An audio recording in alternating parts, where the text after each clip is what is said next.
شروع اللہ کا نام لے کر جو بڑا مہربان نہایت رحم والا ہے۔ الف لام را، یہ اللہ کی کتاب اور قرآن روشن کی آیتیں ہیں۔ کسی وقت کافر لوگ آرزو کریں گے کہ اے کاش وہ مسلمان ہوتے۔ اے نبی، ان کو ان کے حال پر رہنے دو کہ کھا پی لیں اور فائدے اٹھا لیں، اور لمبی لمبی آرزویں ان کو دنیا میں مشغول کیے رکھیں۔ آخر کار ان کو اس کا انجام معلوم ہو جائے گا۔ اور ہم نے کوئی بستی ہلاک نہیں کی مگر اس کا وقت مقرر لکھا ہوا تھا۔ کوئی امت اپنی مدت مقررہ سے نہ آگے نکل سکتی ہے اور نہ پیچھے رہ سکتی ہے۔ اور کفار کہتے ہیں کہ اے شخص جس پر نصیحت کی کتاب نازل ہوئی ہے، تو دیوانہ ہے۔ اگر تو سچا ہے تو ہمارے پاس فرشتوں کو کیوں نہیں لے آتا؟ کہہ دو ہم فرشتوں کو نازل نہیں کیا کرتے مگر حق کے ساتھ، اور اس وقت ان کو مہلت نہیں ملے گی۔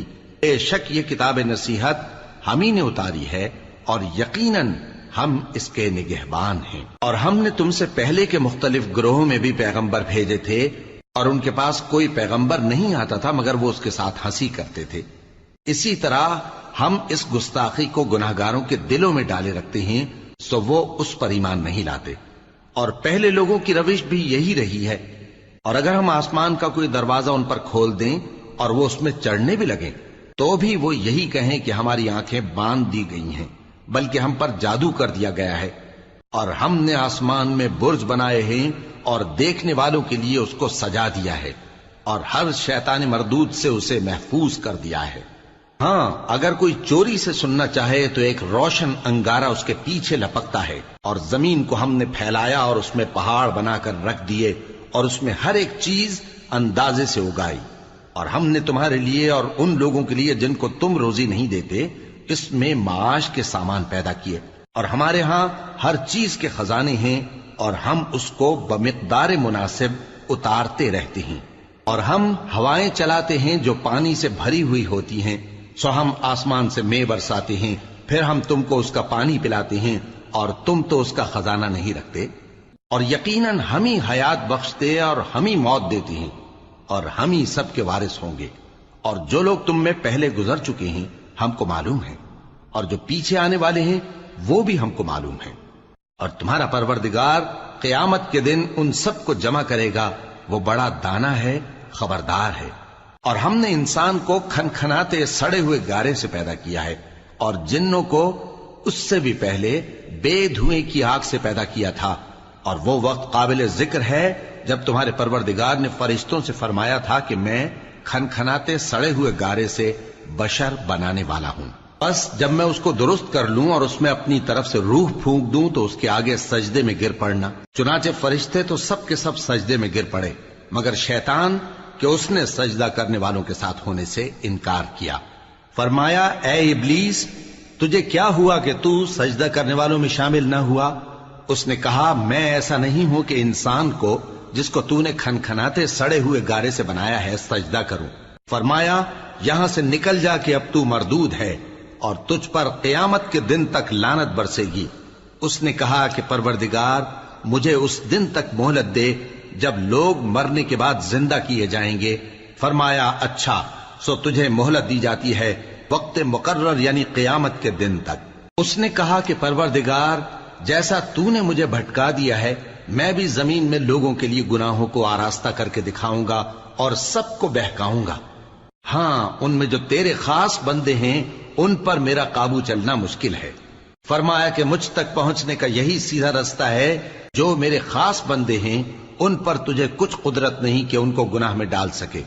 ہاں، بد راہوں میں سے جو تیرے پیچھے چل پڑے، اور ان سب کے وعدے کی جگہ جہنم ہے۔ اس کے 7 دروازے ہیں، ہر ایک دروازے کے لیے ان میں سے الگ الگ حصہ ہے۔ جو متقی ہیں وہ باغوں اور چشموں میں ہوں گے۔ ان سے کہا جائے گا کہ ان میں سلامتی اور امن و اطمینان سے داخل ہو جاؤ، اور ان کے دلوں میں جو کدورت ہوگی ہم اسے نکال دیں گے، گویا بھائی بھائی مسندوں پر ایک دوسرے کے سامنے بیٹھے ہوں۔ نہ ان کو وہاں کوئی تکلیف پہنچے گی اور نہ وہ وہاں سے نکالے جائیں گے۔ اے پیغمبر میرے بندوں کو بتا دو کہ میں بڑا بخشنے والا ہوں، بڑا مہربان ہوں، اور یہ کہ میرا عذاب بھی درد دینے والا عذاب ہے۔ اور ان کو ابراہیم کے مہمانوں کا احوال سنا دو۔ جب وہ ابراہیم کے پاس آئے تو سلام کہا، انہوں نے کہا کہ ہمیں تو تم سے ڈر لگتا ہے۔ مہمانوں نے کہا کہ ڈریے نہیں، ہم آپ کو ایک دانشمند لڑکے کی خوشخبری دیتے ہیں۔ وہ بولے کہ جب مجھے بڑھاپے نے آ پکڑا تو تم خوشخبری دینے لگے، اب کاہے کی خوشخبری دیتے ہو؟ انہوں نے کہا کہ ہم آپ کو سچی خوشخبری دیتے ہیں، سو آپ مایوس نہ ہوں۔ ابراہیم نے کہا کہ اللہ کی رحمت سے مایوس ہونا تو گمراہوں کا کام ہے۔ پھر کہنے لگے کہ فرشتوں، تمہارا اصل کام کیا ہے؟ انہوں نے کہا کہ ہم ایک گناہگار قوم کی طرف بھیجے گئے ہیں کہ اس کو عذاب کریں، مگر لوط کے گھر والے کہ ان سب کو ہم بچا لیں گے، البتہ ان کی بیوی کہ اس کے لیے ہم نے ٹھہرا دیا ہے کہ وہ پیچھے رہ جائے گی۔ پھر جب فرشتے لوط کے گھر آئے تو انہوں نے کہا کہ تم تو ناآشنا سے لوگ ہو۔ وہ بولے کہ نہیں، بلکہ ہم آپ کے پاس وہ چیز لے کر آئے ہیں جس میں لوگ شک کرتے تھے، اور ہم آپ کے پاس یقینی بات لے کر آئے ہیں اور ہم سچ کہتے ہیں۔ تو آپ کچھ رات رہے سے اپنے گھر والوں کو لے نکلیں اور خود ان کے پیچھے چلیں، اور آپ میں سے کوئی شخص پیچھے مڑ کر نہ دیکھے، اور جہاں آپ کو حکم ہو وہاں چلے جائیے۔ اور ہم نے لوط کی طرف وہی بھیجی کہ ان لوگوں کی جڑ صبح ہوتے ہوتے کاٹ دی جائے گی، اور اہل شہر لوط کے پاس خوش خوش دوڑے آئے۔ لوط نے کہا کہ یہ میرے مہمان ہیں، کہیں ان کے بارے میں مجھے رسوا نہ کرنا، اور اللہ سے ڈرو اور میری بے آبروئی نہ کرو۔ وہ بولے، کیا ہم نے تم کو سارے جہان کی حمایت و طرفداری سے منع نہیں کیا؟ انہوں نے کہا کہ اگر تمہیں کرنا ہی ہے تو یہ میری قوم کی لڑکیاں ہیں، ان سے شادی کر لو۔ اے نبی، تمہاری جان کی قسم، وہ اپنی مستی میں مدہوش ہو رہے تھے، سو ان کو سورج نکلتے نکلتے چنگھاڑ نے آ پکڑا، اور ہم نے ان بستیوں کو الٹ کر نیچے اوپر کر دیا اور ان پر کھنگر کی پتھریاں برسائیں۔ بے شک اس قصے میں اہل فراست کے لیے نشانی ہے، اور وہ بستیاں اب تک شام جانے والے سیدھے رستے پر موجود ہیں۔ بے شک اس میں ایمان لانے والوں کے لیے نشانی ہے۔ اور بن کے رہنے والے یعنی قوم شعیب کے لوگ بھی گناہگار تھے، تو ہم نے ان سے بھی بدلہ لیا، اور یہ دونوں شہر کھلے رستے پر موجود ہیں۔ اور وادی ہجر کے رہنے والوں نے بھی پیغمبروں کی تکذیب کی، ہم نے ان کو اپنی نشانیاں دیں اور وہ ان سے منہ پھیرتے رہے، اور وہ پہاڑوں کو تراش تراش کر گھر بناتے تھے کہ امن و اطمینان سے رہیں گے۔ آخر زوردار آواز نے ان کو صبح ہوتے ہوتے آ پکڑا، اور جو کام وہ کرتے تھے وہ ان کے کچھ بھی کام نہ آئے۔ اور ہم نے آسمانوں اور زمین کو اور جو مخلوقات ان میں ہے سب کو تدبیر کے ساتھ پیدا کیا ہے، اور قیامت تو ضرور آ کر رہے گی، تو تم ان لوگوں سے اچھی طرح سے درگزر کرو۔ کچھ شک نہیں کہ تمہارا پروردگار ہی سب کچھ پیدا کرنے والا ہے، جاننے والا ہے۔ اور ہم نے تم کو 7 آیتیں جو نماز میں دہرا کر پڑھی جاتی ہیں، یعنی سورہ الحمد اور عظمت والا کلام عطا فرمایا ہے۔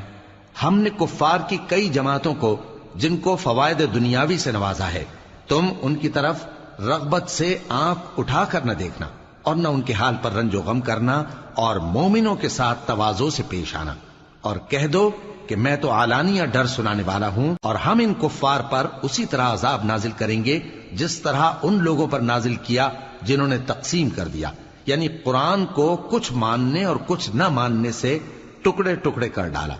سو تمہارے پروردگار کی قسم، ہم ان سے ضرور پرسش کریں گے ان کاموں کی جو وہ کرتے رہے۔ پس جو حکم تم کو اللہ کی طرف سے ملا ہے وہ لوگوں کو بے دھڑک سنا دو، اور مشرکوں کا ذرا خیال نہ کرو۔ ہم تمہیں ان لوگوں کے شر سے بچانے کے لیے کافی ہیں جو تم سے ہنسی کرتے ہیں، جو اللہ کے ساتھ کوئی اور معبود قرار دیتے ہیں، سو ان قریب ان کو ان باتوں کا انجام معلوم ہو جائے گا۔ اور ہم جانتے ہیں کہ ان کی باتوں سے تمہارا دل تنگ ہوتا ہے، تو تم اپنے پروردگار کی تسبیح کہتے اور اس کی خوبیاں بیان کرتے رہو، اور سجدہ کرنے والوں میں سے ہو جاؤ، اور اپنے پروردگار کی عبادت کیے جاؤ یہاں تک کہ تمہاری موت کا وقت آ جائے۔